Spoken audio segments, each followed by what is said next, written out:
Muy buenos días a todos, gracias por estar aquí y bienvenidos al webinar de ICA sobre ejemplos de la acción climática en agricultura y seguridad alimentaria en los NDCs de las Américas. O en inglés, Examples of Climate Action in Agriculture and Food Security in the NDCs of the Americas. Básicamente hablaremos sobre las NDC. Con ICA en el programa de acción. Beasley, I work with the ICA in the Climate Action and Agricultural Sustainability area. If you would like to hear the interpretation in English, please make sure you select the English language option from the globe icon in the toolbar at the bottom of your screen. This webinar is the fifth of a series of sessions in July and August 2023 in order to share examples and experience on climate action for a diverse audience with interest in the agriculture sector in the region. This series includes examples and experiences of agriculture covered by civil society organizations, government and private sector. And the idea is to show the efforts, the multiple efforts that are already underway. We cover examples of climate action, including incentives for resilient practices, low in emissions, carbon emissions, and also the national activity support farmers and international initiatives to begin exchanging experiences and cases of success. At previous sessions, we covered markets, the carbon markets, the use of direct payment, and quality seals for the incorporation of good agricultural practices, and the transfer of climate risk through agricultural insurance at both public and private. If you want to know more about those matters, we have the recordings of those webinars so that you can get some information about other examples. Today, we are wrapping up the first cycle of the webinar with presentations by governments of the region, highlighting the efforts in the agriculture sector as part of their national climate action plans. We will come back in a few weeks with the second cycle to cover the national and international actions, ending with relevant information for agriculture and climate action at the meeting of the countries in November of the United Nations Framework Convention on Climate Change, UNFCCC. Thank you once again for being here with us today. We have the participation of three ministries of agriculture: the Ministry of Agriculture and Livestock of Ecuador, the Ministry of Agriculture and Rural Development of Colombia, and the Ministry of Agriculture and Livestock of Costa Rica, whom will share experiences of adaptation in their national plans. We will see how these actions in the sector can contribute to the national climate goals and how they help in the transition towards development resilient and low in greenhouse gas emission effects, highlighting the importance of implementation of measures, concrete measures at the national and subnational levels to address climate challenges in agriculture. These events, shared virtually, can be found both in Spanish as well as in English, selecting the option of language on your screen. And they will be recorded by ICA because, of course, they want to examine, if you want to examine the information in the future, or if you found any part of the presentations interesting, well, there you will have the possibility to look for that information again. coming in and you would like to listen in English, please make sure you select the English language option at the globe button on the bottom of your screen. El formato para hoy. The format for today will be the three presentations of their different panelists, and after each presentation, we will you can write down your questions in the Q&A button at the bottom part of your Zoom screen. You can write down your questions there for each speaker, and then the speaker will have a few minutes to summarize the answers to the questions received.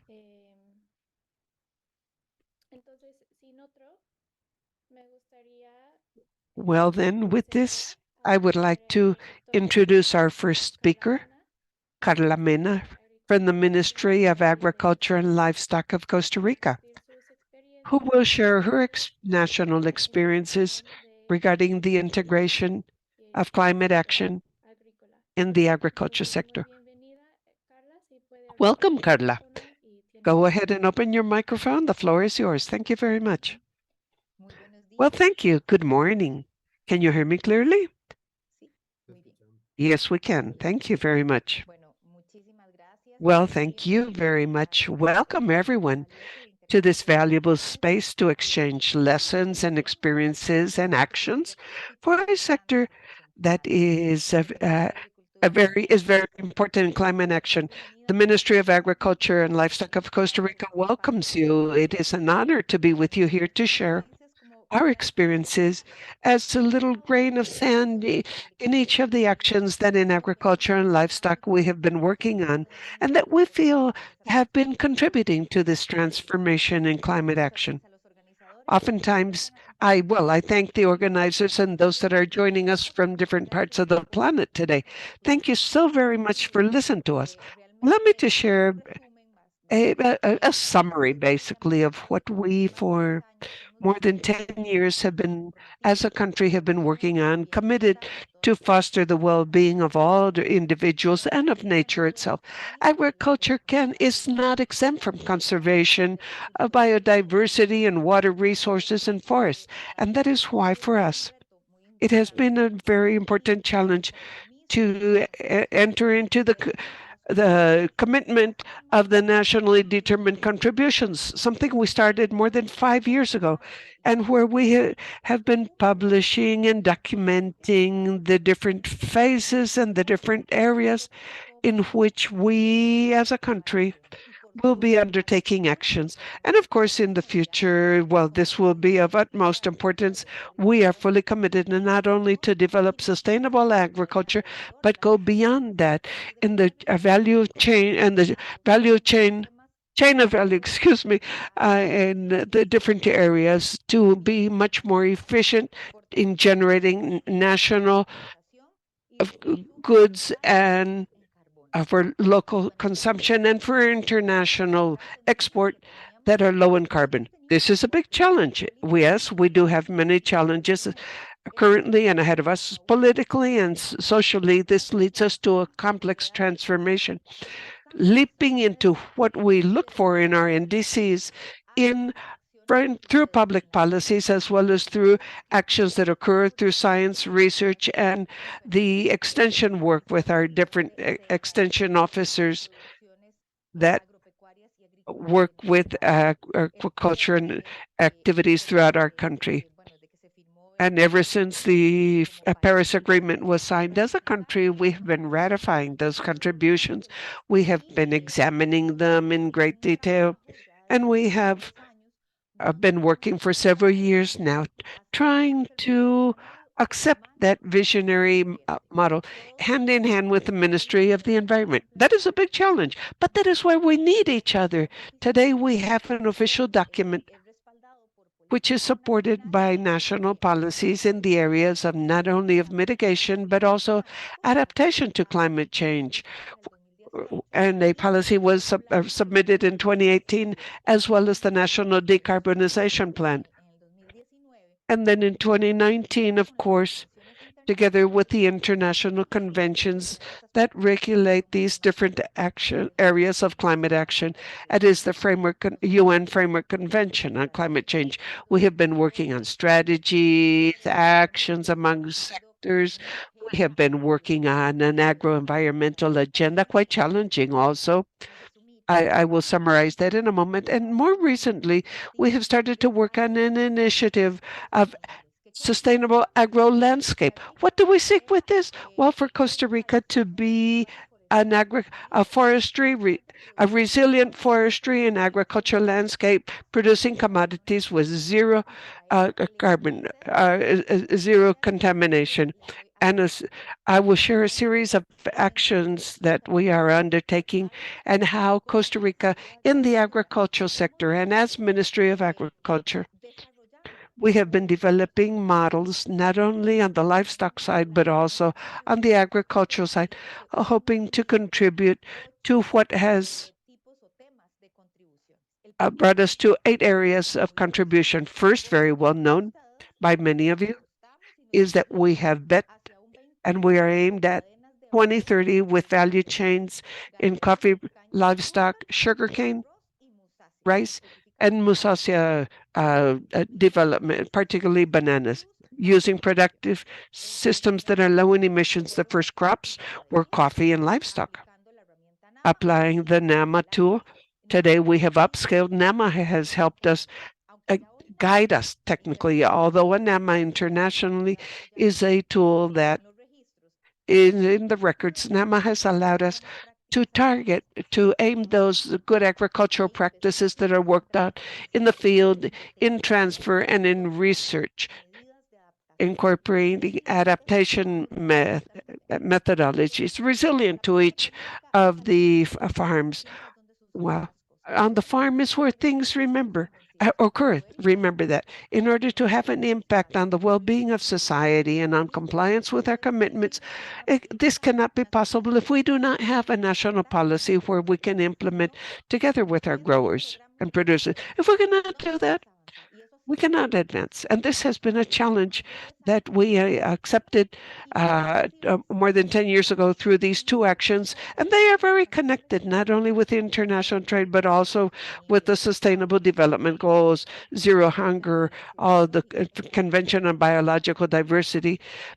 We are not forgetting about biodiversity, and we are not forgetting about soil or reforestation in our goals. We have been working on collaborative governance, quite significant, all the way from the public level as well as the private level, academia and research centers, on what we call the governance triangles, from a public policy designed with significant support, scientific and technical, and move towards implementation where these good practices can be transferred to our producers. And these are not ordinary practices. No, these are good agriculture and livestock practices that will allow us tomorrow, for example, if we grow coffee, to be much more profitable per hectare, for example.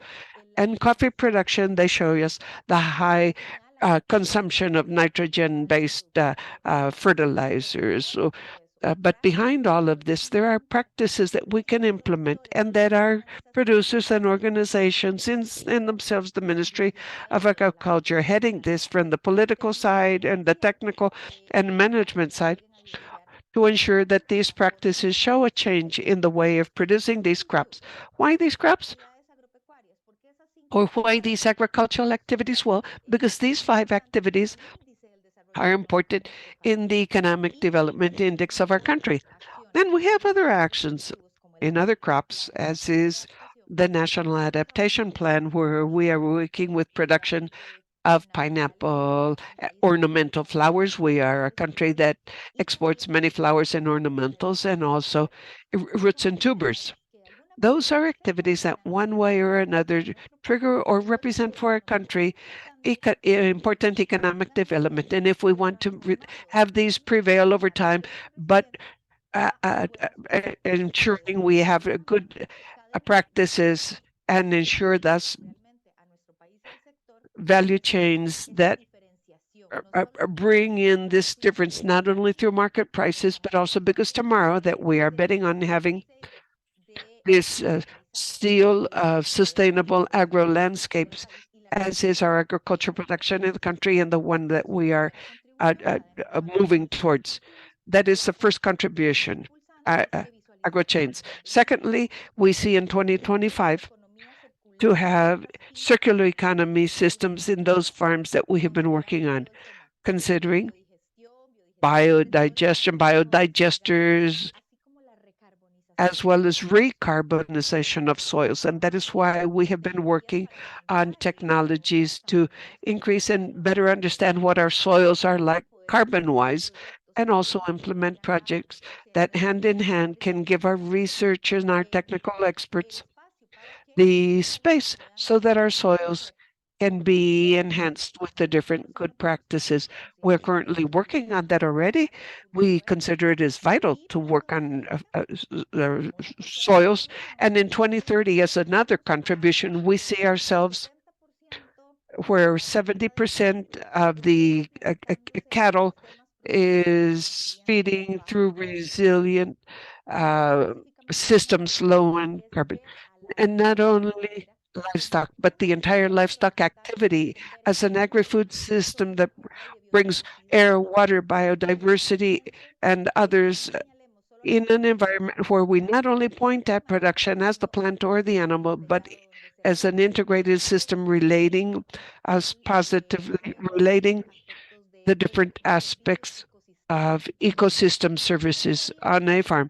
And livestock, why?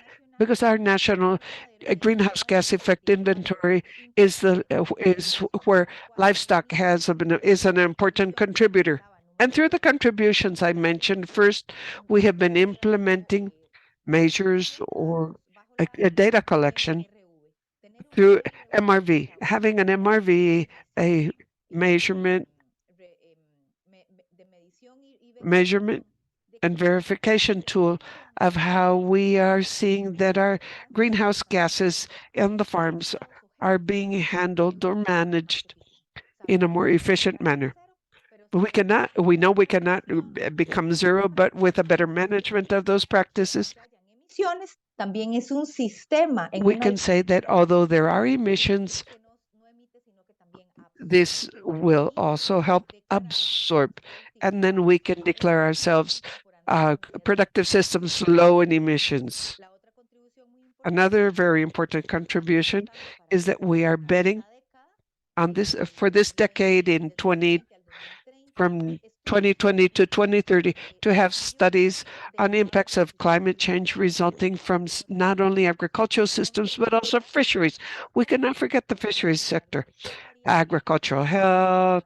We are working with SENASA, the entity in animal health, with Incopesca, our entity regarding fisheries, to address not only from the technical but also the social stance to integrate these different communities that are also related to the agricultural sector, as our fisheries and agriculture, not only bovine livestock, but other productive systems, of how they are impacting and how we can contribute adaptation measures to, of course, improve the transformation of their effective performance of their farms.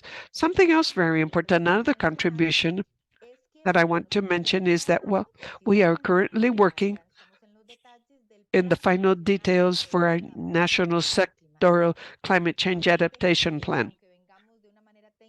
Although technically we have been moving beyond, we need to have this national adaptation plan, particularly for agriculture, that goes beyond not just livestock or coffee or musacia, but also the agricultural activity as a whole, and how the Ministry of Agriculture is moving. Ever since last year, we started the process of having the sectoral adaptation, sectoral plan for adaptation to climate change. We have been working on it from our Climate Action Office. The Ministry of Agriculture several years ago accepted from our sector, where we are the regulators, to include a climate action office. And that is one of the things we have been working on. Another very important one is that to have control and know what is happening in the pasture area in each one of our farms, an increase of well-managed pasture lands, and determine the forest area that exists on the different farms. We already have some numbers, but what do we seek for our farms to contribute? And as they do today, and we can show that there is an important contribution by the Costa Rican producers and their farms of forest areas, of reforested areas, or why not even living hedges. So these are, or this is a big potential. If you visit a farm in our country, it not only offers the plant, it not only offers the coffee plantation or the animals or whatever crop, it also helps with the uh, climate adaptation. We have also been working on incorporating adaptation and resilient practices. We have been doing with the agro-environmental agenda and the sustainable agro-landscape. We have been including resilience guidelines. And why not? I had mentioned the recognitions, the awards. Why not? Why not? A recognition, an award, a differentiated price to our farmers for doing things differently, and for having training programs that are adapted to the realities and conditions of each of their crops. And that is where the National Agricultural Extension Service plays a very important role to transfer all that knowledge, linked to what? To who? Academia and learning institutes, that we have several in our country today, to transfer all that knowledge. Because as ministry, we know, we believe in that private leverage and muscle and the connection with academia to transfer knowledge to those communities that so need it, and work with those growers that we want to be recognized. Today we have the Blue Flag Award, the special recognition as to good practices, but we want to go beyond to a group that will set us out internationally, and the Sustainable Agro-Landscape Award at an international level. And the last contribution, and not less important, and which is vital for the future of our generations, is food security. Of course, that is a key element, cross-cutting in our Ministry of Agriculture, and that is why we have been developing guidelines that are under development in 2 areas of the country to foster the consumption of agricultural products, not only produced locally, but also under good agricultural practices, traditional from the areas, where we can teach our youth and children to eat what our producers in the area grow, highlighting not only the nutritional value and their contribution to the cultural heritage.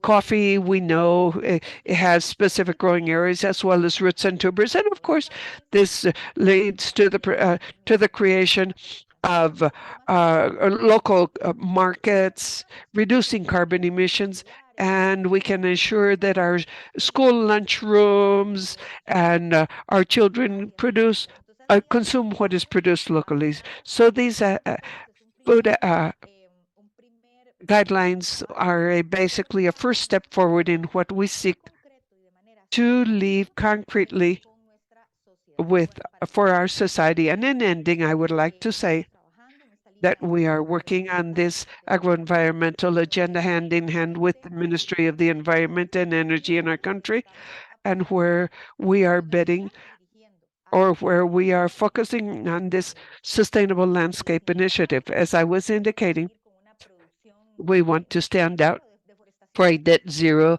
deforestation and a carbon neutral landscape, where our country had started to work on. So basically what we want to do is integrate all these initiatives we have been working on towards sustainable landscape in different phases, marketing, production, and something else very important for our country is the reduction of the chemical burden in agricultural production, where we have been fostering the use of bioinputs, where we have been working to build biofactories in different parts of the country with specific products for each area of production in our country, which vary significantly. And in ending, I would like to indicate that Costa Rica is also committed in the management of rural territories, biodiversity, forests, oceans, water resources, and for us, as a regulator of agriculture,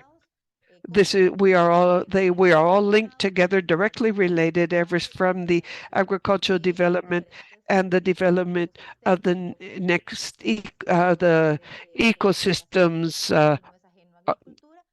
And agriculture is not foreign to this. We are going to work. We are working on this jointly, assigning it the value that the forest, biodiversity, soils, and water resources really have in agricultural production. That is what we have been focused on. And with this summary, I have shared some of the initiatives we have been developing as agricultural sector from the political side, from our agricultural team, based on the indicators that arise from the NDC plans and our commitments as a country. Thank you very much.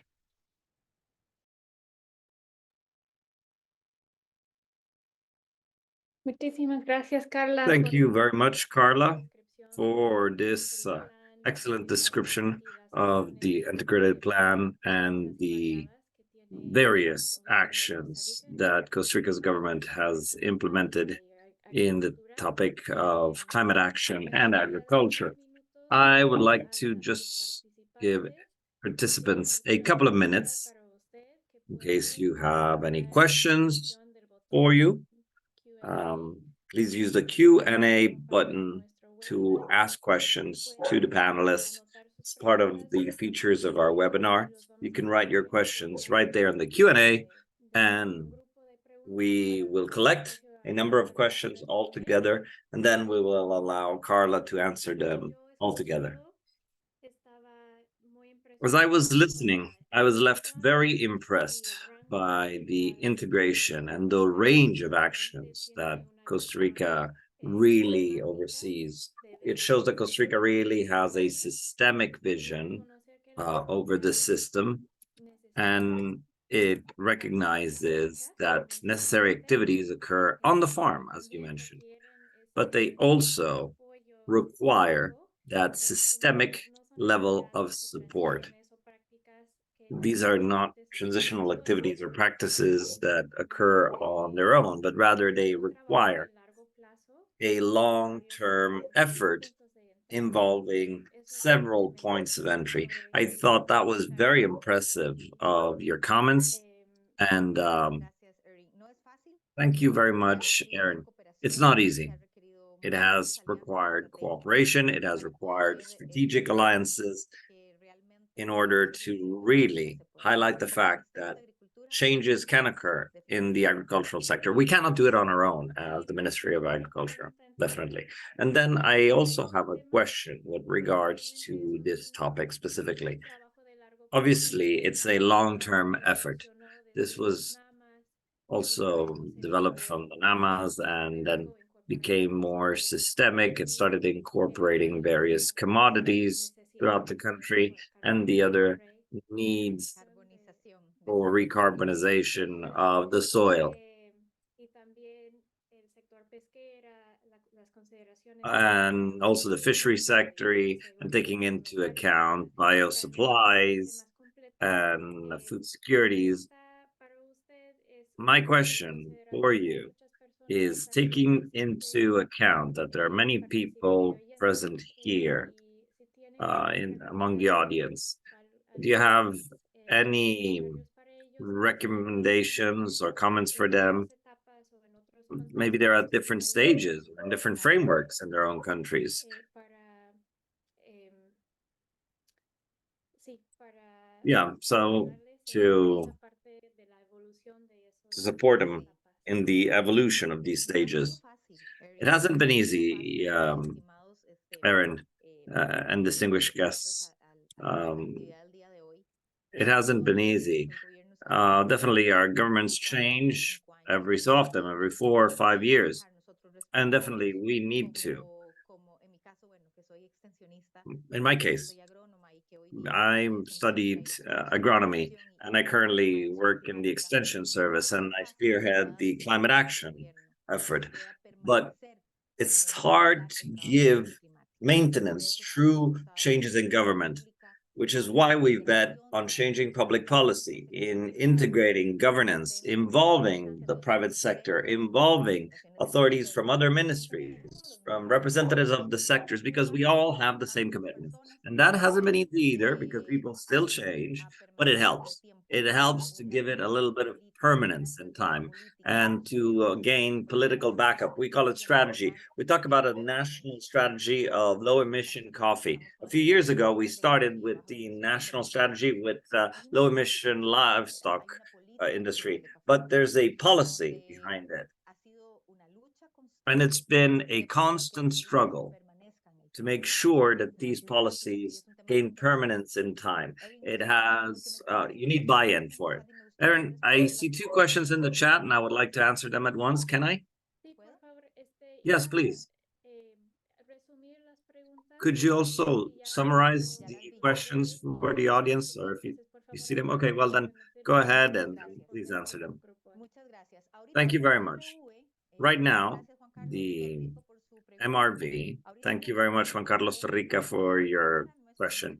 The MRV is to provide to our national inventory of greenhouse gases and identify where the reduction is. And on the soil topic is to measure how soils behave over time as far as their carbon, nitrogen.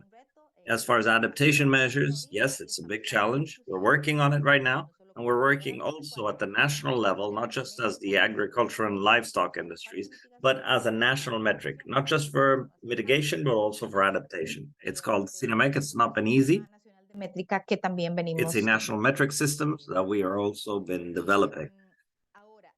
Now, as far as the question with regards to the acknowledgement for producers in agriculture and livestock industries that are doing regenerative efforts, we have the category of blue flags for the agriculture and livestock industry, and that encompasses a number of indicators for farms that cover a number of good practices, which are promoted also by regenerative agriculture and agriculture in general.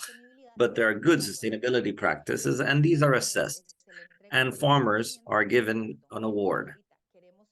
Right now, we want to escalate this and to make it part, not just beneficiaries of an award, but also for a differentiated price. We haven't reached that part yet. We're working on it, but we know that we need to work on the award beyond a mere certificate or a flag. But what can we do to make sure that farmers change these measures in time? So right now we have a blue flag award for the agricultural and livestock sector. We have 704 flags this year, 704 farms, and it's not been easy to work with the farms. They have to implement changes. There's items that are assessed on the soil, energy side of things. They're all assessed on these aspects. And the path to work together with the private sector, what have we done? Well, in our country, the livestock industry, the livestock sector, these activities, coffee, livestock industry, banana, rice, they have their private representatives, their private groups. For example, for coffee, they have iCafé. For sugarcane, they have Fede Caña, they have Laika, Dieca. These are all groups that work on research, that work on the cooperative side of things. For livestock industry, both in meat and dairy, we have National Chamber of Dairy Farmers. We have Colfoga. For banana, we have Corbana, which is the banana corporation. They're very strong in the country because it's one of the main exports. With rice, we have Conarroz, and so on and so forth. These chambers, these groups, or these unions, we as ministries have approached them because we definitely need them. They gather a lot of farmers together. For example, ICAFE, they cover research, they cover extension efforts like us. And we encompass, unlike the Ministry of Agriculture, we encompass the whole country with our various offices throughout the country. Where we have coffee, we try to work hand in hand with ICAFE. Where we have dairy, we try to work hand in hand with the Chamber of Dairy Farmers. It's not been easy, but if you, in your country, gather this private sector and you visualize it, not just in terms of changing good practices because nature requires it, because the environment requires it, that's not the full picture. The full picture is when you prove to these corporations, when you prove private corporations that if you apply these good practices, if you're part of the change and transform production, you will also reap financial benefits. Because at the end of the day, the abuse of agrochemicals is something that we need to work on. When you implement plans for the management of agriculture, for the management of fertilizer, where farmers are no longer applying 700 kilograms of nitrogen per hectare, but they apply 300, how much that represents in savings for a farmer. When a farmer implements good livestock practices, where he produces 11 liters of milk per cow, when he moves on to produce 23 liters of milk per cow per day, that is a difference in money. And they understand that. And this was difficult. It took us 2 to 3 years in the livestock industry to explain these. In coffee, banana, we managed to get them to reduce their use of fertilizers using nitrogen, but their production is still efficient. So it's still there where we need to find that quadrant of efficiency from good practices, investments, changes, trainings. It's not easy until it really becomes a financial benefit for them, for their pockets, and for that of the country. So it's not been easy, but we work with the private sector today in a very balanced fashion, doing lobbying, doing follow-up, because they go at a much faster speed than the public sector. But we're there and we're working with them. Thank you very much, Carla. I think that there's many questions that we were not able to cover, but we still thank you very much for your participation. If you have a few questions to answer a couple of questions in writing, you're welcome to. I will look at the questions and you can move on with the activity, and I'll look at the questions and I'll try to answer them via the chat. Thank you very much. Thank you, and thank you very much for your inputs to this conversation. Thank you very much. Thank you very much to all of the participants. And remember, in Costa Rica, at the Ministry of Agriculture, our doors are wide open and we're here to assist. Excellent. We move on to our next lecturer. Today also, we have the pleasure of inviting Nelson Lozana from the Ministry of Agriculture and Rural Development of Colombia, so they can share Colombia's experience in integrating the activities, integrating climate action in the agricultural and livestock sectors. Please, Nelson, go ahead. I don't know if you have any slides that you would like to share on your screen. Nelson, we can't hear you yet.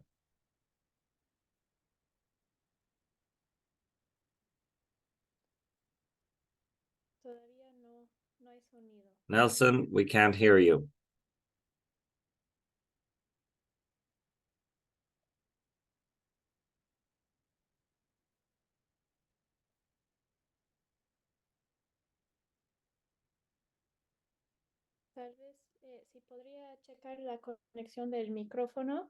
If you can check on your microphone's connection, please, Nelson.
Ok, ¿tenemos alguna dificultad con el sonido? Seems we have some difficulties with sound, so we're going to please move on to the presentation by Ecuador.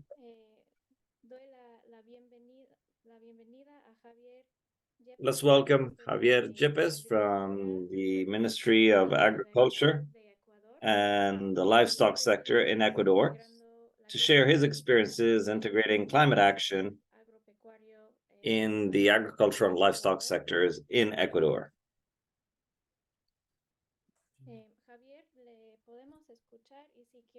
Javier, we are all ears, and if you want to share your screen. Good morning, ladies and gentlemen. I don't know if you can hear me. Yes, we hear you loud and clear. Thank you very much and welcome. Well, I just wanted to say that in Ecuador, Javier, if you could please share the presentation in presentation mode before you start.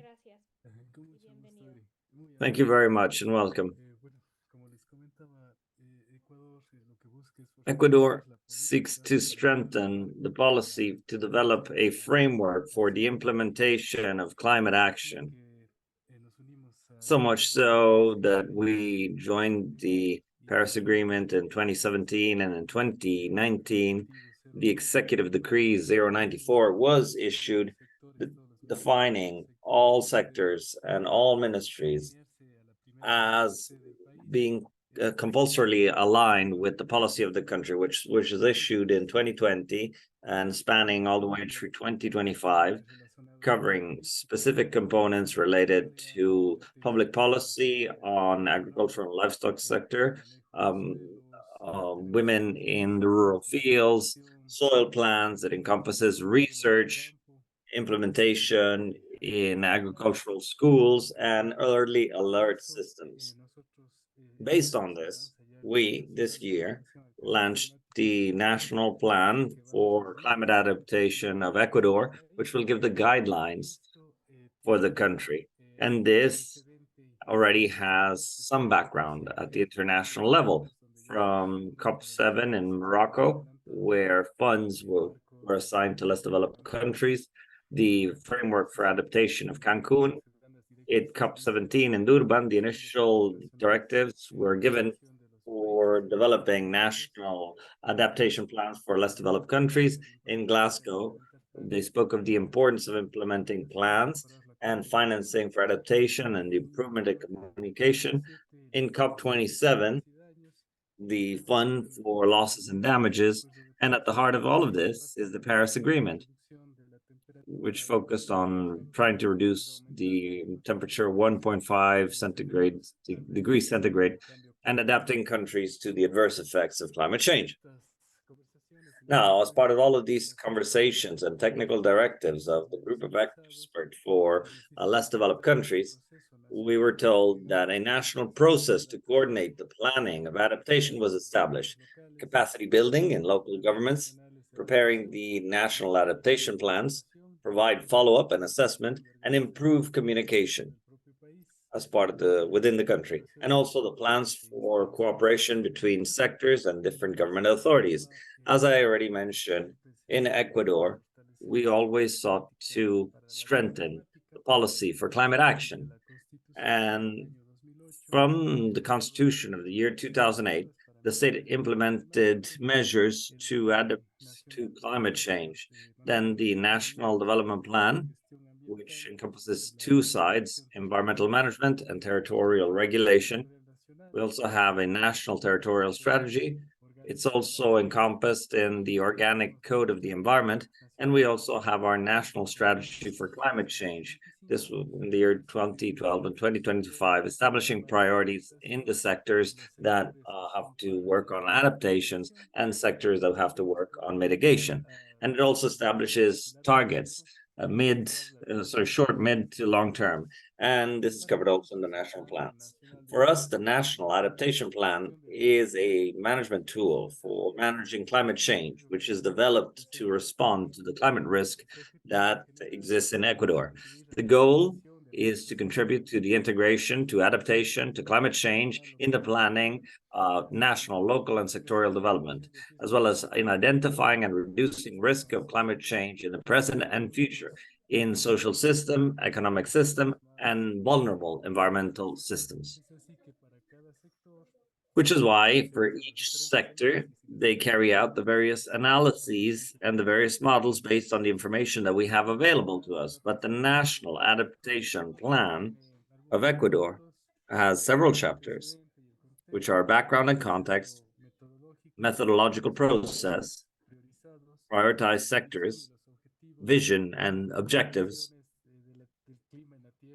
Earth observations, climate and oceanic projections, climate risk analysis, action steps and goals, short-term action plan and schedule, risk and challenges, and the tracing, evaluation of the various mechanisms. So in chapter 3, in adaptation to climate change, we have as priorities 6 sectors, which are agriculture and livestock, also fishery,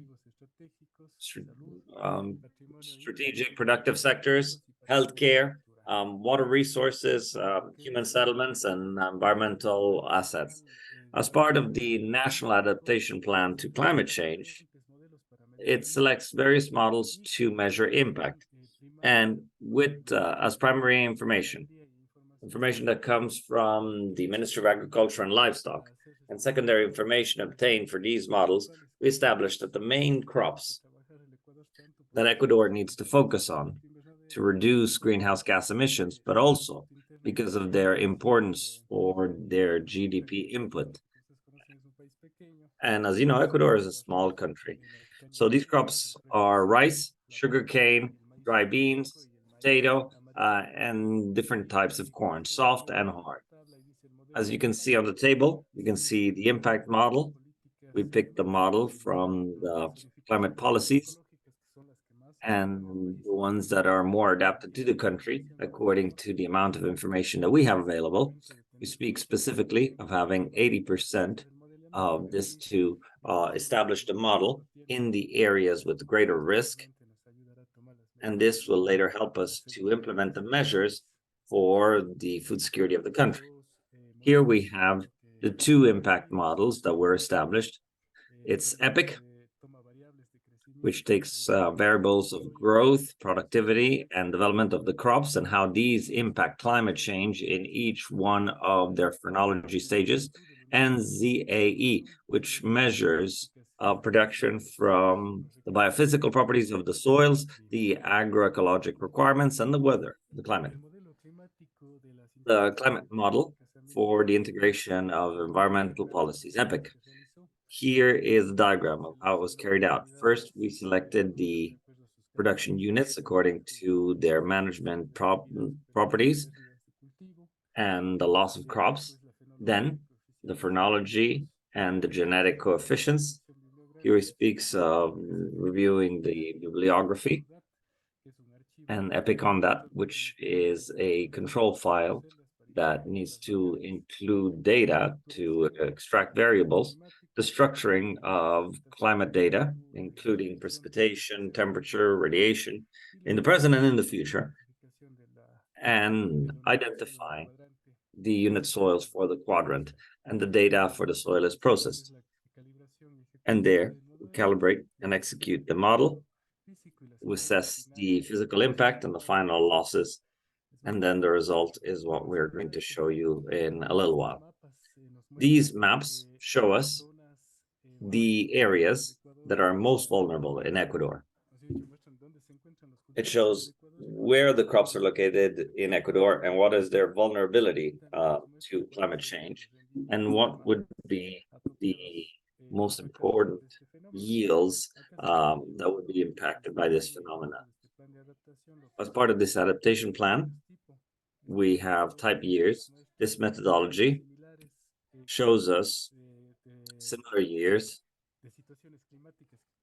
with similar climate conditions occurred in previous years, and it projects them to the future. For example, year 3 is related to El Nino.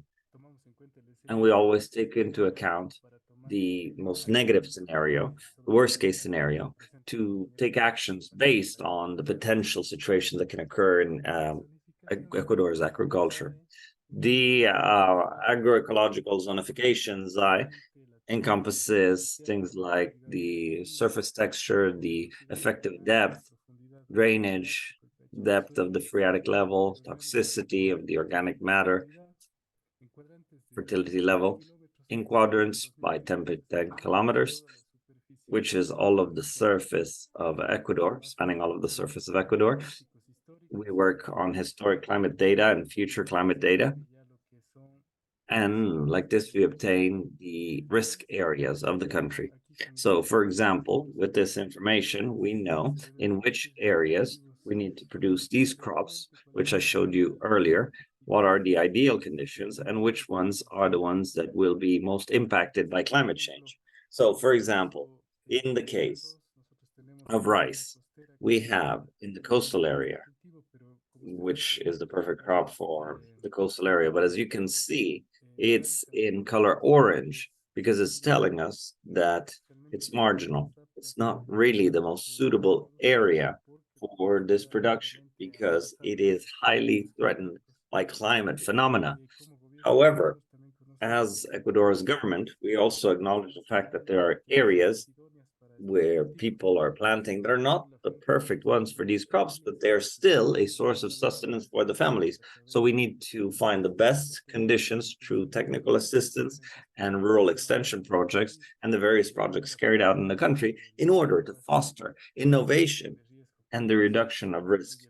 And that also includes the agricultural livestock instruments. As you can see on this map, the two previous models also include social vulnerabilities, because here we have separated on the lines that are highlighted, show you the crops, the main crops in the country, which sectors they're located in, and it shows us in different colors ranging from yellow to red, which are levels medium, high, and very high, the levels of social and weather or climate vulnerability. And on the map, you can see we have a table for each canton, for each province, canton, and municipality of the country, what level of risk they have as far as the social level, environmental and climate level, and what projects are being implemented, and what measures we require. And with these, we carry out negotiation meetings in order to obtain financing as well. So, for example, according to this information that I just showed you, the adaptation plan to climate change expresses that for these crops, we need to consider mainly the following adaptation measures. Expand the coverage of the systems of irrigation, leverage the underground water sources, also use adequately fertilizers based on the soil analysis to determine their physical chemical characteristics, practices to rotate crops, programs to foster seed banks, and updating the territorial programs, identify ongoing training programs for local producers on soil issues, identifying new sources of income from alternative crops. These are the measures, but not all of the measures that can be implemented. When we carry out the program, we have an implementation plan, and there the sectors of the country that were established are priorities also present their own alternatives closely related to innovation, the development of technology, and of course on their livelihoods. So this is just a guideline that the National Adaptation Plan gives us. Now, in the first, we had 21 goals for adaptation, and we had also included the state policy for the year 2020-2030 of Ecuador, the management plan for the participation and for soil recovery, comprehensive farm management plans,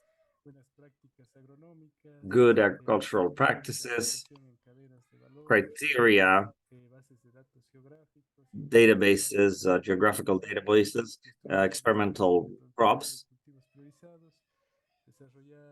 developing analysis of climate risk, assess capabilities to ensure sustainable crops, storage of inputs, and climate assessment studies. And on the side of mitigation, we also have a project of climate smart livestock farming, which also has regenerative livestock farming. And this is provided by the product Redmas. As part of the plan, it also proposes a follow-up, which shows us the years it will apply in, from the year all the way to the year 2027. In charge of this follow-up is the Ministry of the Environment and Ecological Transition through its Interinstitutional Committee on Climate Change, which we are a part of. In the year 2026, an assessment will be carried out, and we would start an updating stage between the years 2026 and 2027. And this is what I had for you. I don't know if perhaps you have any curiosities. Muchísimas gracias, Javier. Thank you very much, Javier. Thank you for sharing all that range of risk analyses that you use as foundation for the plan, and then the structure and the activities that precisely respond to those risks in the sector.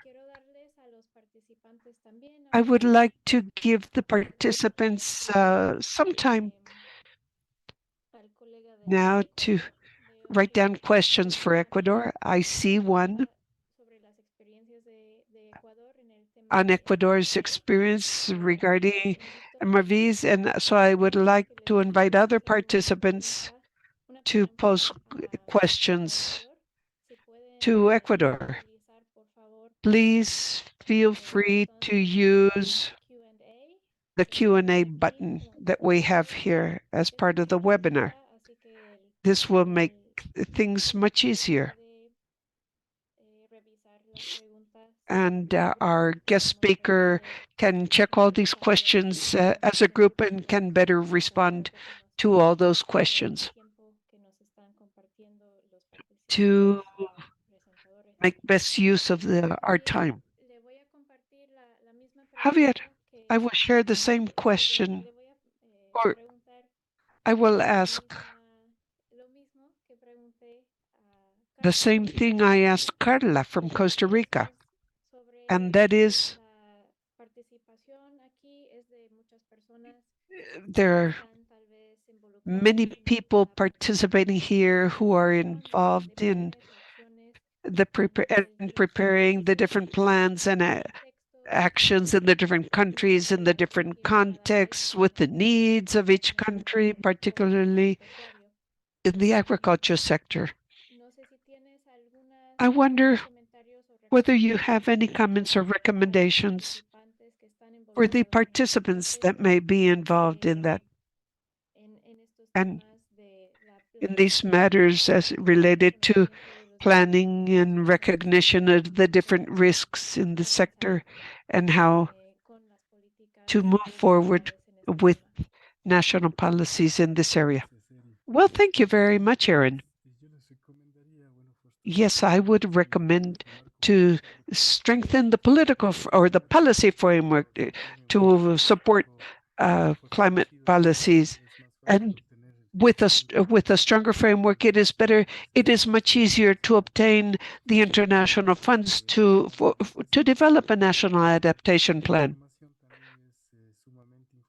Information is extremely important. There must be significant involvement of all sectors and define what crops are priority in our case, in our country, and involve the different actors and stakeholders, not only for the sector, but other people that have a lot of knowledge. In our case, for example, most of the information was secondary, and we have resorted to research institutes that have shared with us technologies that has helped us model the crops we are using. This has been highly participatory and calls for a lot of political will and international cooperation. So I guess that would be our recommendation, to work together as a country to see the results at a national level.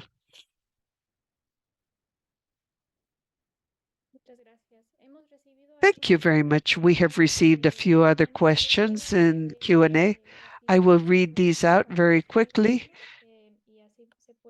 and with that, we can see if there can be have a respond. We have some questions on the monitoring and evaluation and the different measures used in that phase of the action, and if there are spaces or opportunities to have more information on the implementation of the NDCs by the ministry.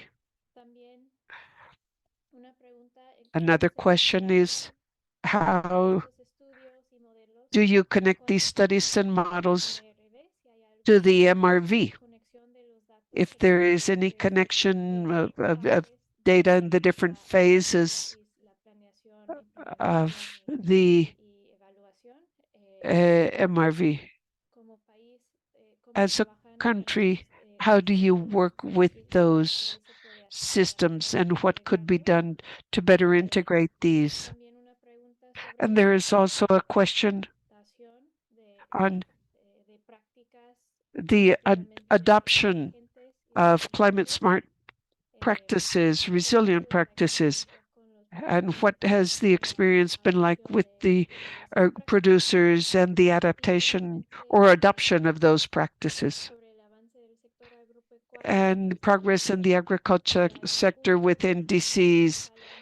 Is there any regular stock taking that you carry out with the sector to connect this to the national entity? So those are the questions we have so far. Maybe you could respond those in summary so much better. Thank you. Yes, of course, Aaron. Thank you very much.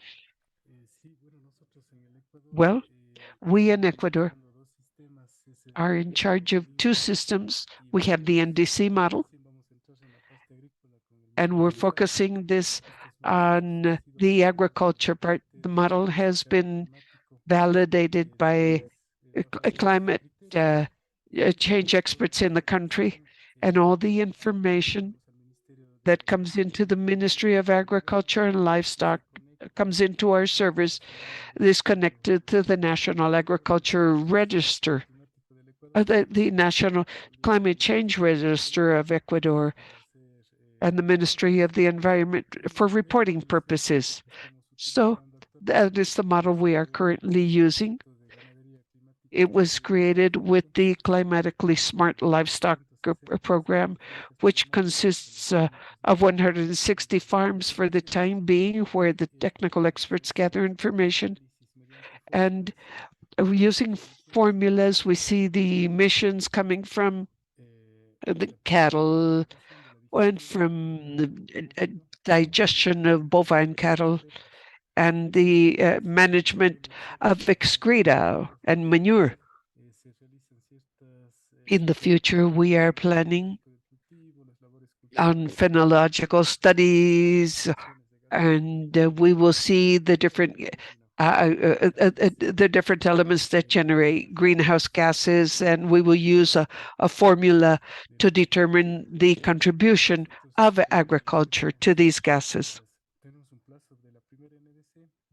From the first NDC from 2020 to 2025, and the Ministry of the Environment has said well, we have seen the follow-up matrices and forms, and the different offices have been validating the information, and this is passed on to the undersecretaries. We as ministry have been very flexible throughout these years, but the UN Framework Convention is close to generating a new format for all us members, and that will be a definitive format. So once again, we will have to go back to this information from the past to adapt it to the new form. But we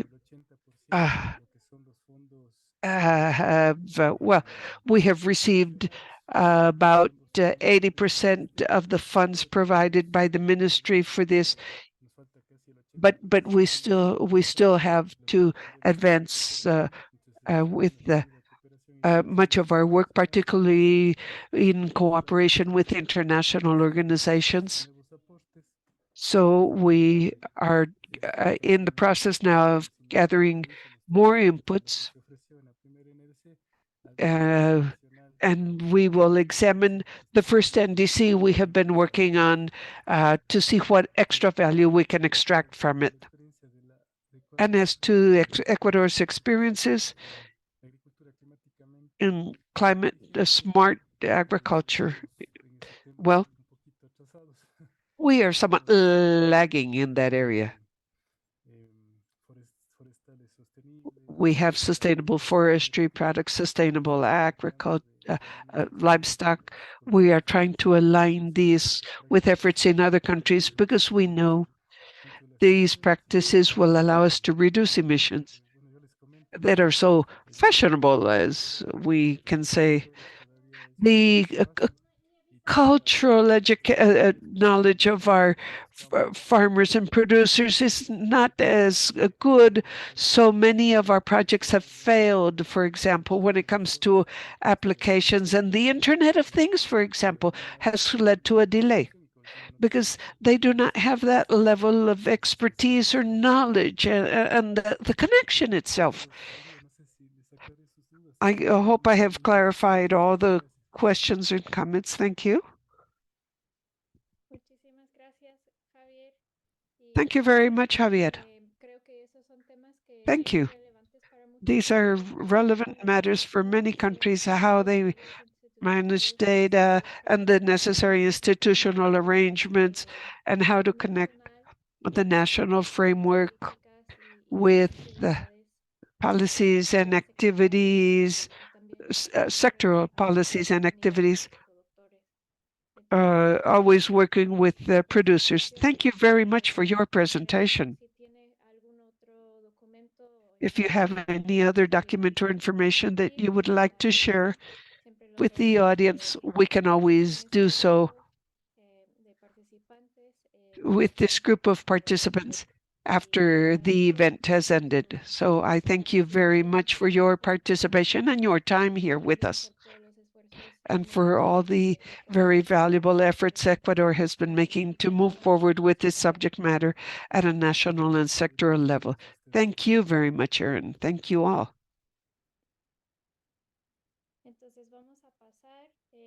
So with this, we will move to our third speaker.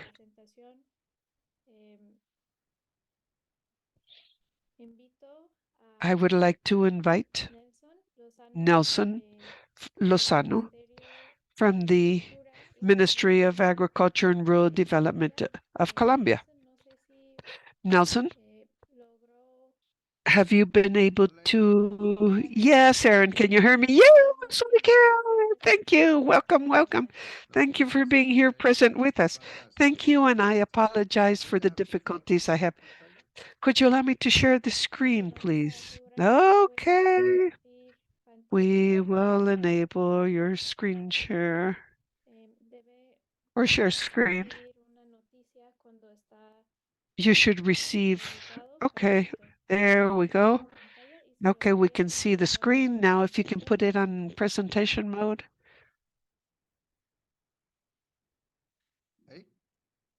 Oh, yes, wonderful.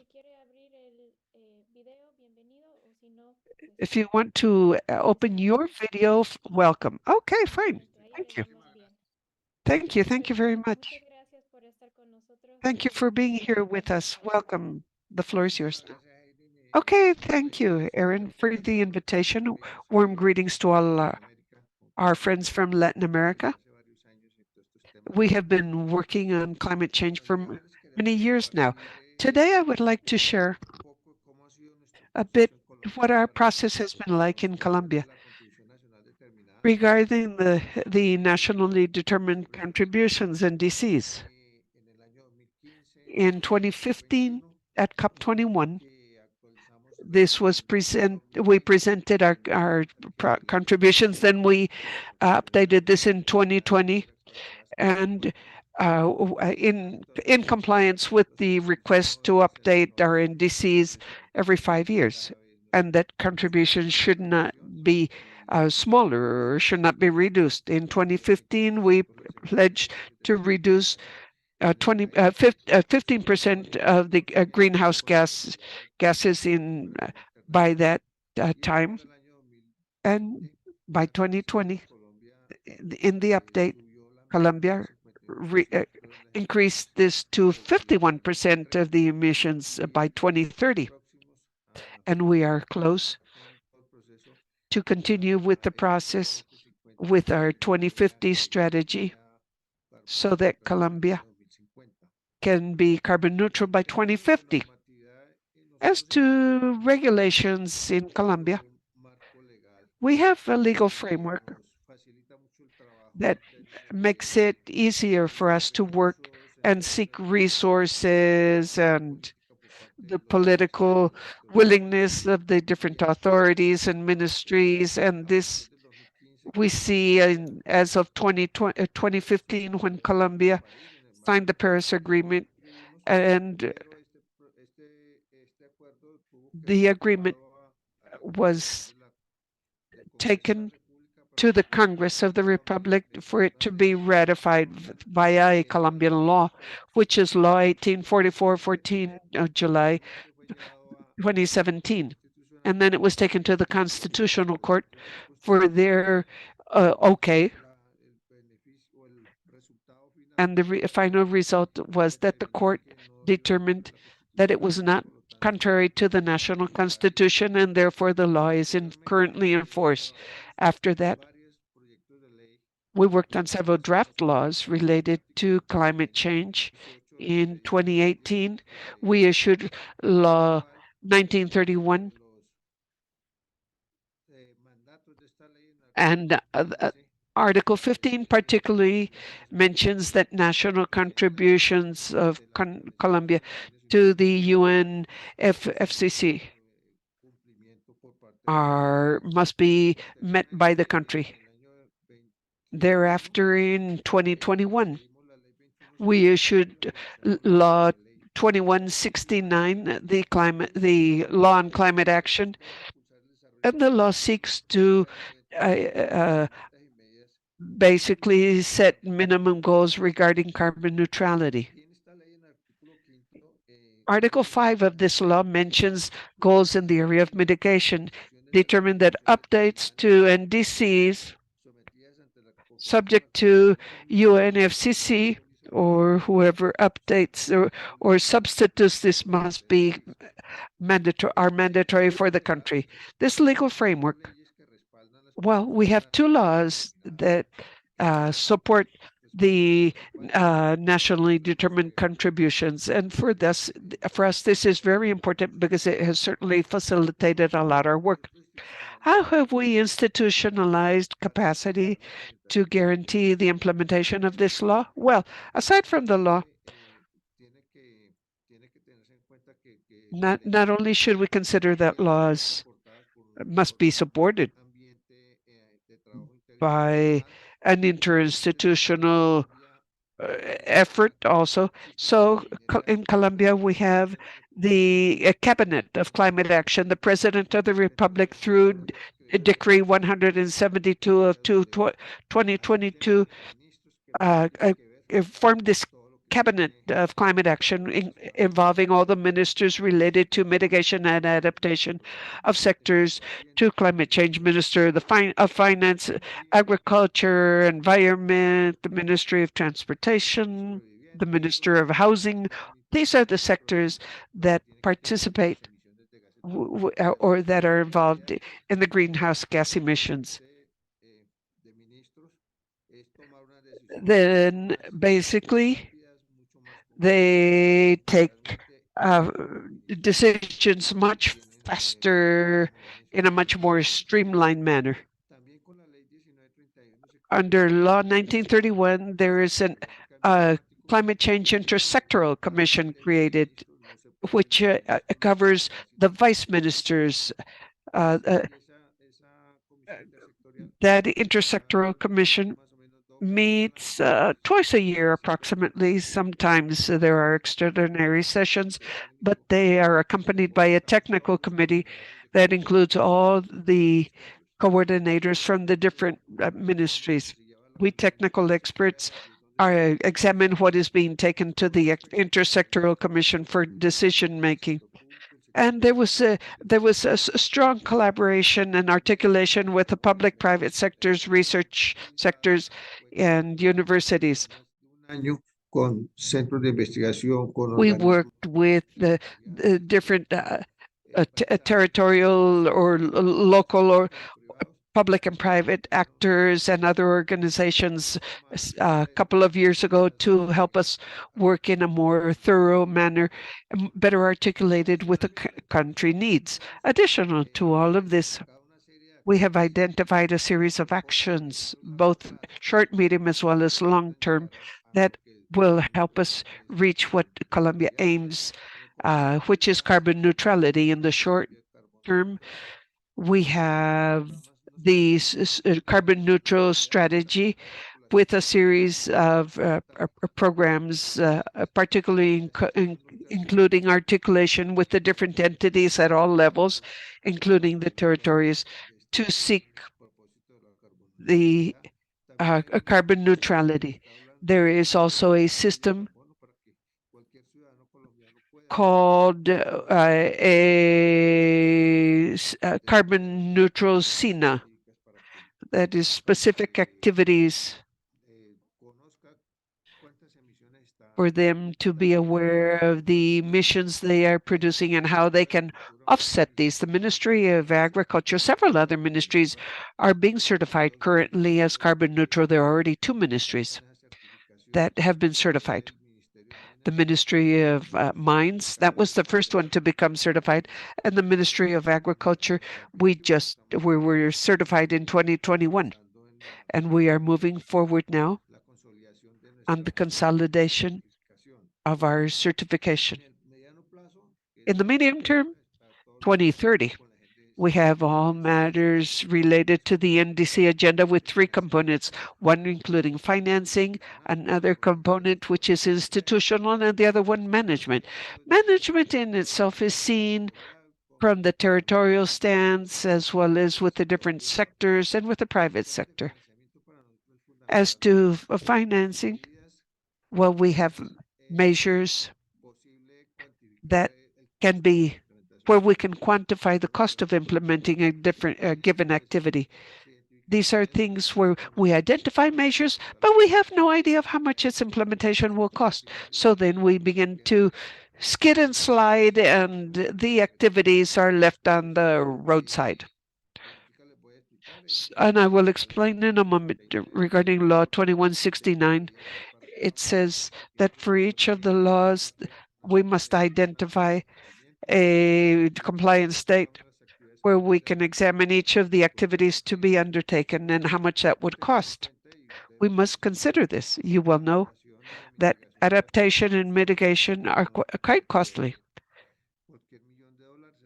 It's not just a few $1 million, significant resources, but at least we have a big advantage in Colombia where the ministers of finance and the other ministers are more aware of the needs to invest significant amounts of the budgets that are tight, but that there's awareness that we need to improve the budget for climate change issues.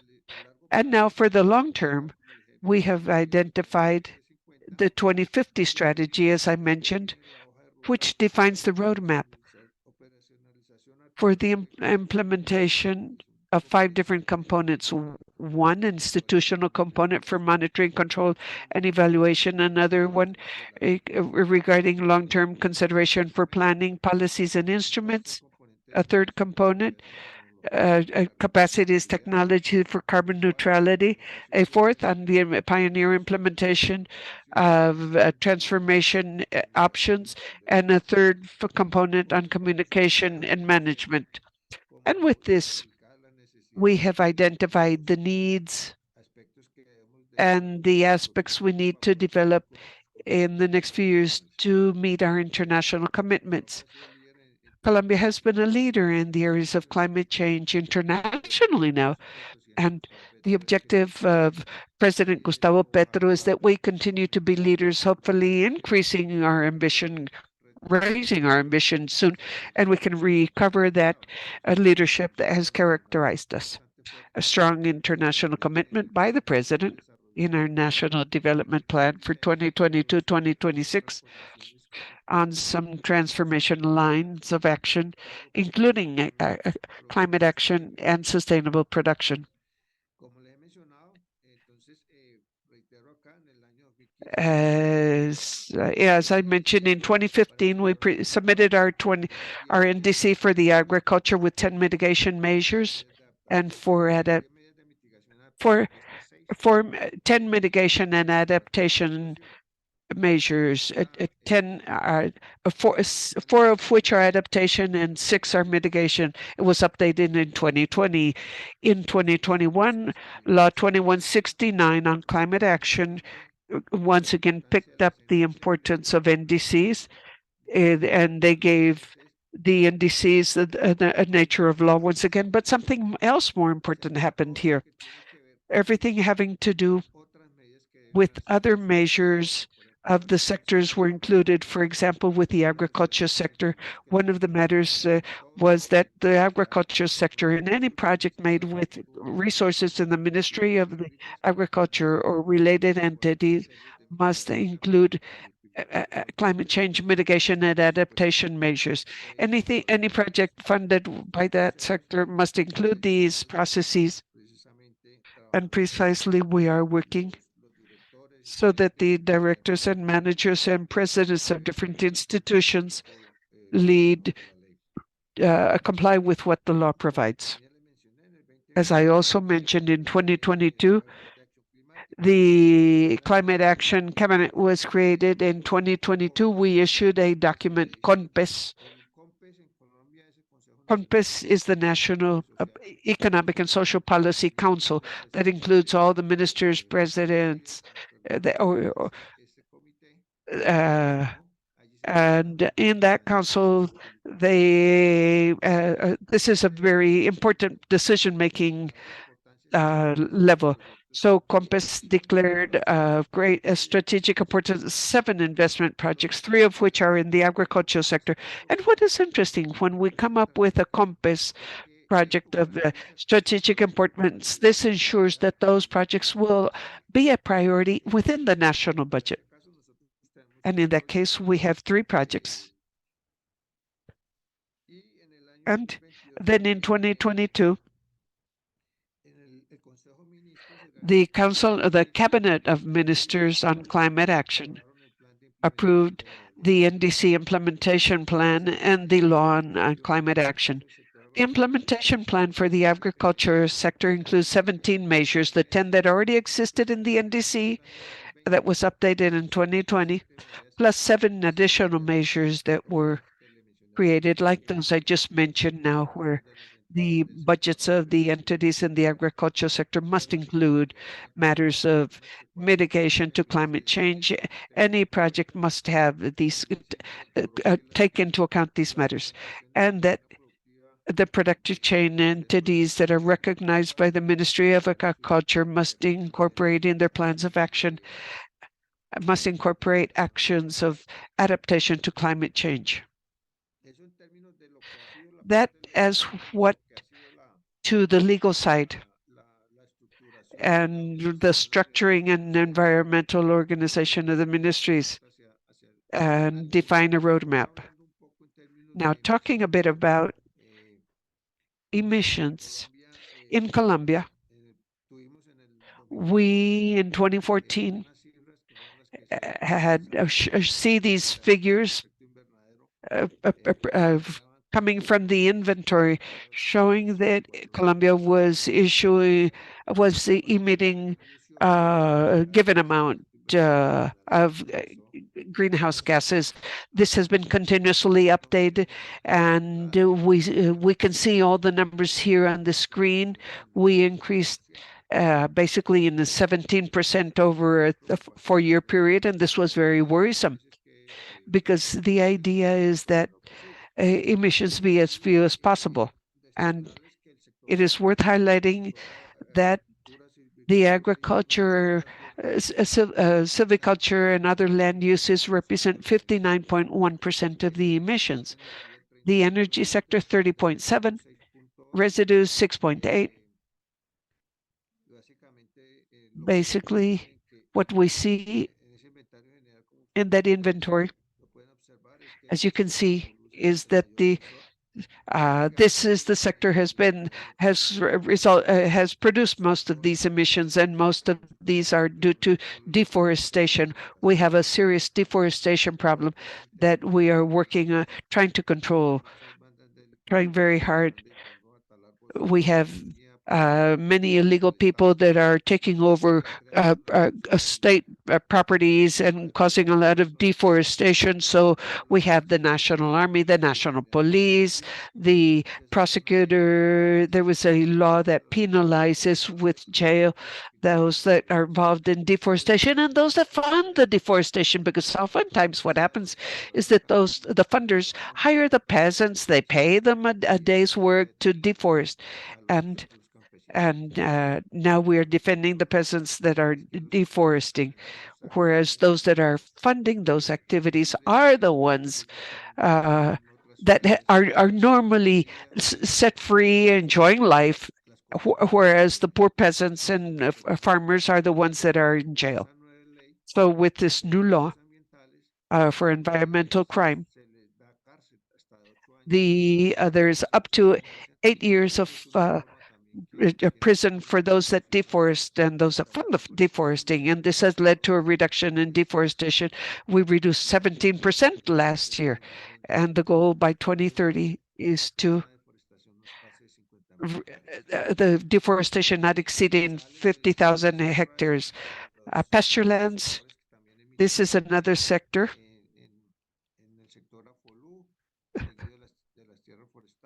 Followed by forest lands.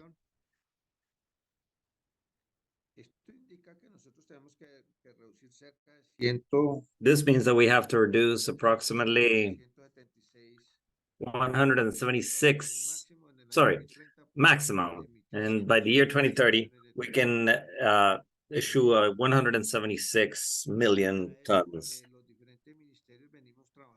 for which the various ministries have been working. The idea is 51% to be proportional for all sectors, meaning that each sector should reduce 51% their emissions. And in the case of the agricultural livestock sectors, we've already identified the measures we will implement in order to guarantee this reduction. Now, in terms of mitigation, the National Commission determined and the nationally determined contributions that were delivered at COP21 identified a number of measures to encompass 10 sectors with the capacity to adapt to climate change. And the other measure highlighted back then is that 15 departments of the country should have the agroclimate regional conditions, which are adaptation measures that we've identified, which have been very positive in terms of risk reduction and losses in the sector, which we're currently applying in approximately 11 countries in Latin America. For these nationally determined contributions, in addition to this, we identified the various means of implementations, which include the development of technologies, capacity building, South-South cooperation. For us, South-South cooperation is very important in as much as we know that we need to cooperate between neighboring countries. We must, as Colombia. Sorry, give me a moment.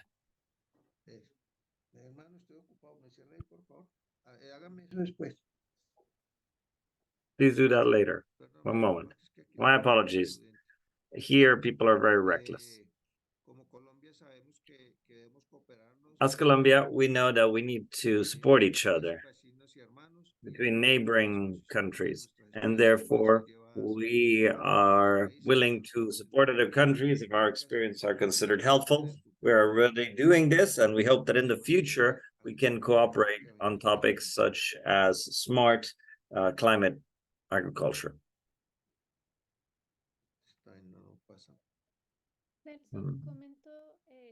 Nelson, I just wanted to mention that there you have about 5 more minutes.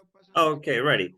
Then moving on to the measures of the agricultural and livestock sectors that we identified. As I already showed you, the agricultural livestock sector issued 799 millions. We, in the agricultural livestock sectors, we are issuing approximately 64 million tons. In order to reduce this by 51%, we identified 6 mitigation measures. Already Carla mentioned the NAMA, the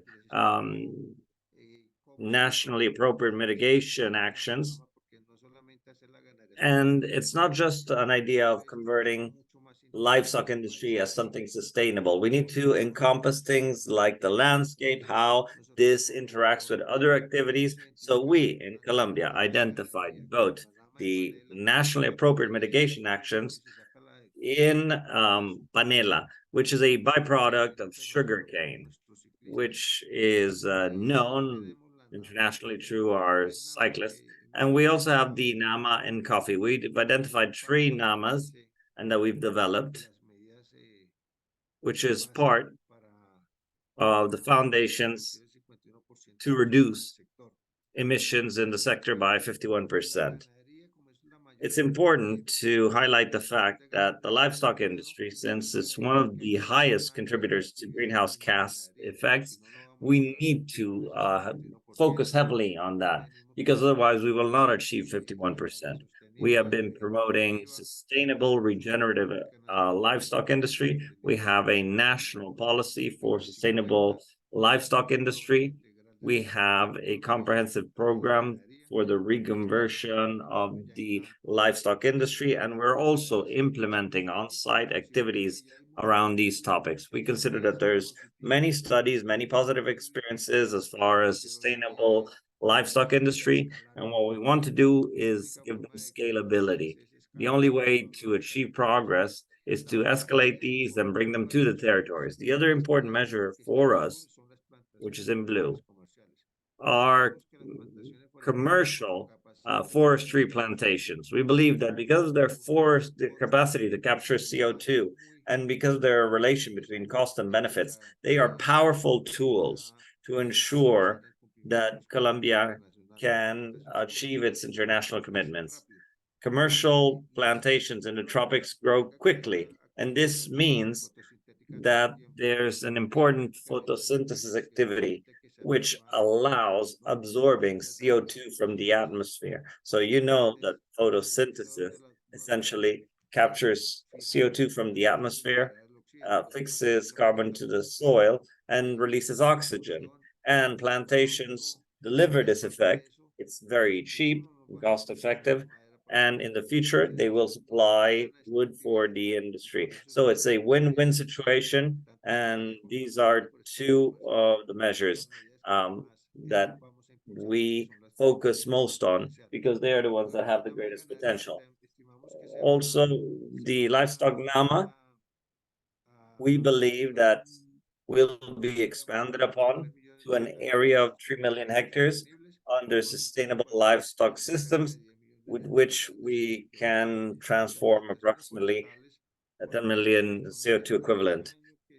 Now, the forestry plantations, we are reducing with them 11 million tons approximately of CO2 equivalent. So with these two big measures, we are reducing approximately 23 million tons, which is 60 to 70% of what we have to do as far as reductions in the sector. The other measures encompass rice. Rice here in Colombia is not produced through constant flooding, but there are some methane emissions. We are working intensely on modernizing this crop, and we also have a measure on the topic of cacao. Now, as far as adaptation, we have three basic measures, which are the most important ones. The topic of including climate change considerations in our planning and implementation instruments for the various sectors. Now, here in the frameworks of this target, we had to draft the plan for the sectorial management of climate change. We developed this plan with the support of FAO within the framework of the NAPAC program, which was financed by FAO and UNDP. And this plan,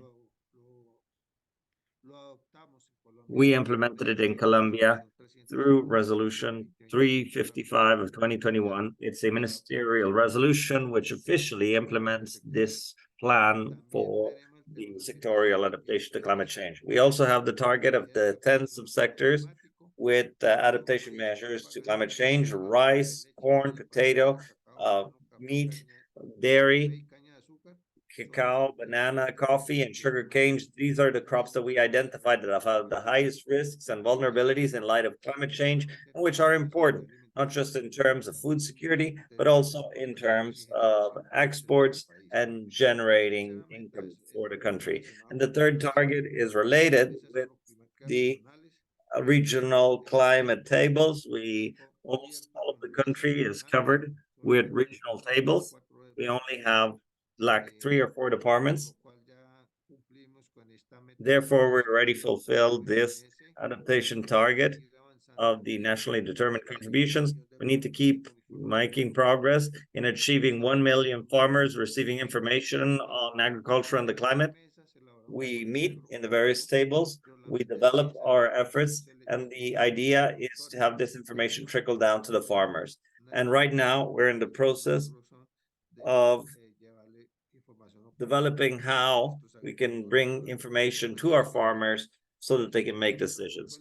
Here we want to show you the timeline of the agricultural and climate tables, how we started in the year 2015 during the El Nino phenomenon.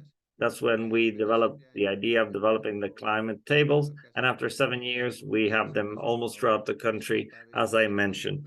And the idea is to export this to Central America, South America, countries like Honduras, Guatemala, Chile, Paraguay. They've been implementing it, Panama, Mexico also.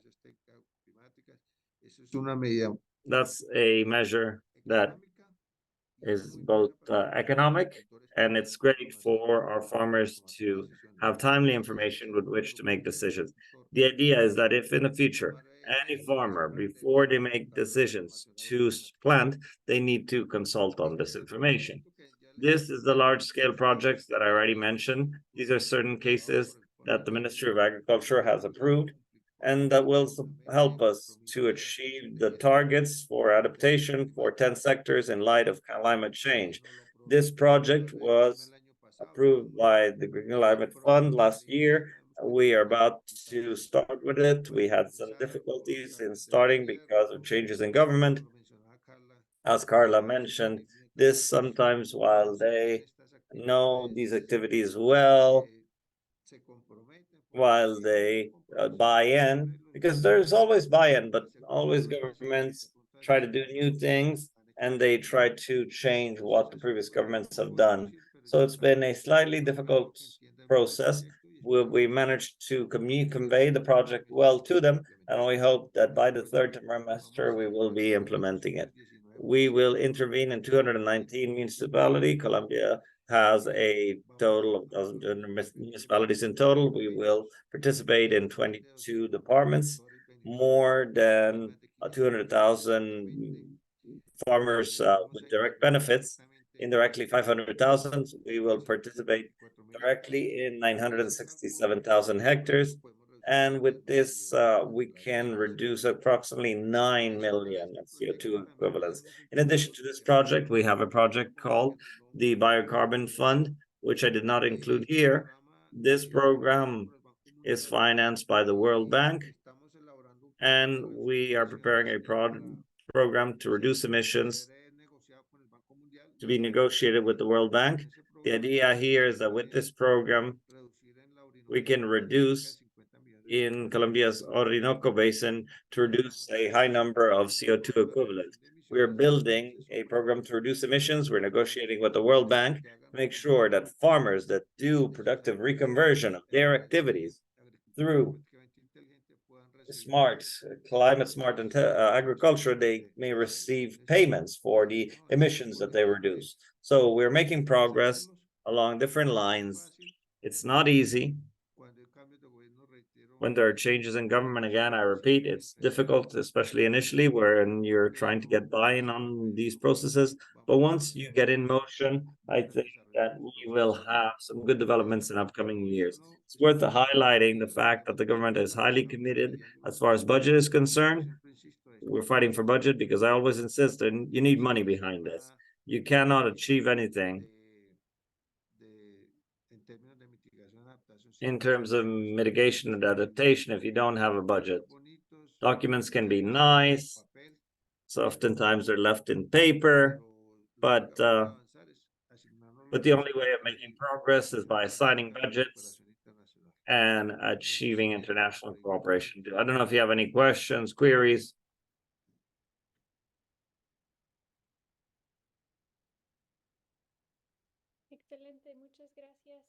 Excellent, thank you very much, Nelson.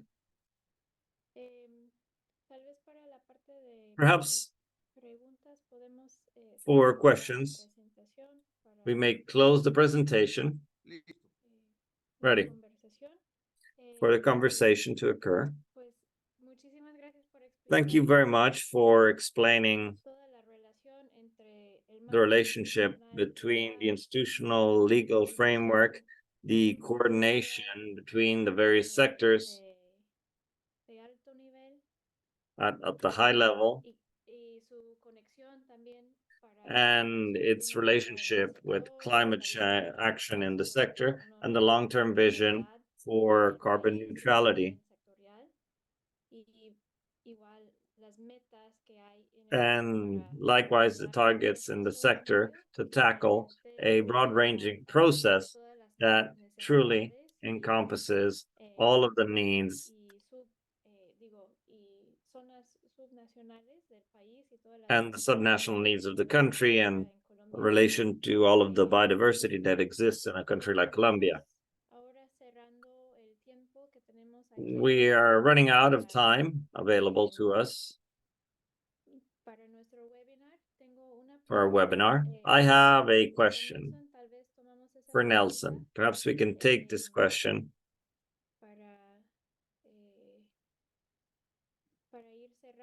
to then close this session. From Jaime Acanosi, the question specifically focus on how are you tackling specifically emissions from enteric fermentation in the livestock industry. Do you have any thoughts on that part of the sector in terms of the data that they use and also the interventions that you see as the sector to consider emissions by fermentation. And also in closing, if you have any other recommendations, as I mentioned to other participants, for the planning and the development of these institutional frameworks, institutional arrangements, and the programs that really reach the farmers. And with that, we will be closing the webinar. Thank you, Nelson. Go ahead. Thank you, Aaron, and thank you for the question. Look, enteric fermentation, according to the greenhouse gas emission index, represent 14% of the country's emissions, right?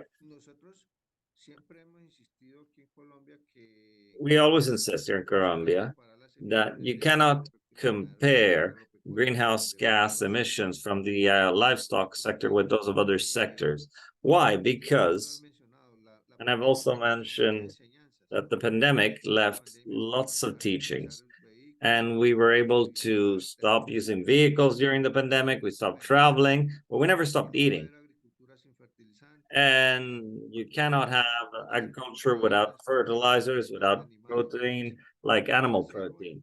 So in order to do livestock farming without emissions, it's impossible, because that's a biological process of the actual cattle. But we can improve it through different diets and by different management systems. We can increase the load capacity per hectare, and we can reduce greatly emissions, but we'll never reach zero. Never. We're clear upon this. We have to insist upon this. And right now in Colombia, we're working in a process for the regulation for carbon markets, wherein certain sectors will be regulated as a result of this. They will do a maximum threshold of emissions, and those that exceed them will have to pay or buy certificates. In the case of the livestock industry, we will not regulate it because food is a priority. But we are aware, and we have the commitment of doing it as sustainable as possible, which is why we have sustainable livestock farming and why we have ambitious targets to increase, at least by 2030, almost 3 million hectares under sustainable agricultural systems. We are working and doing research in pastures that will generate less nutritional problems for the cattle. You know that the cattle burps a lot and generates methane, and it should cause less difficulties. But we insist, we cannot compare these emissions with those of other sectors. That doesn't mean that other sectors are bad and we're good, but they need to be differentiated. They need to be differentiated in terms of regulations and in terms of identifying how things are. So we have a commitment as a country to modernize agriculture, to do climate smart agriculture. We will be working, searching more resilient materials. You know that temperatures are increasing, so this impacts the crops. They're impacting all of the regions. So we will be working in related essays on the field and in the labs to look at how the crops will be behaving in such a way that maybe in a couple of years, we will have fruitful information on what are the rice varieties that resist 2 or 3 more degrees in temperature so that they can be used by the farmers. We can also cross different varieties so that the best can be leveraged and use the best varieties. The idea behind this is so that in the year 2026, when we're finishing, we will have 15 new varieties. Not new, because we're not starting from scratch, but 15 advanced new varieties of rice, corn, potato that are more resilient to climate change, that can tolerate higher temperatures, essentially.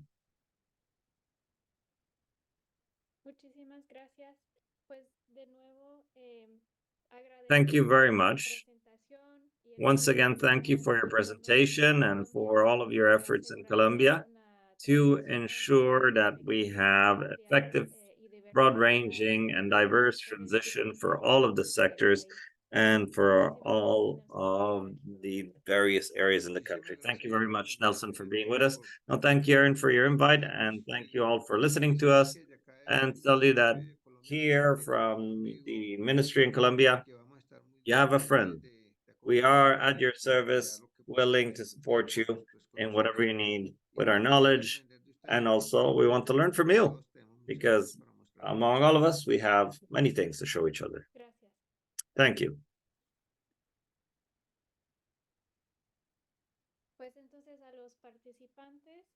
So, thank you to all of the participants. Thank you for staying with us. Thank you for listening to the various range of actions that we see from the various countries throughout the region in terms of their climate action and in terms of the agricultural and livestock sectors.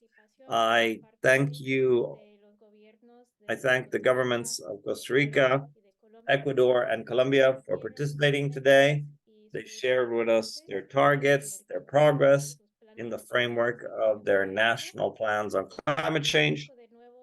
I once again thank all the participants from the ministries for their time and for sharing their thoughts and their ongoing efforts in this field.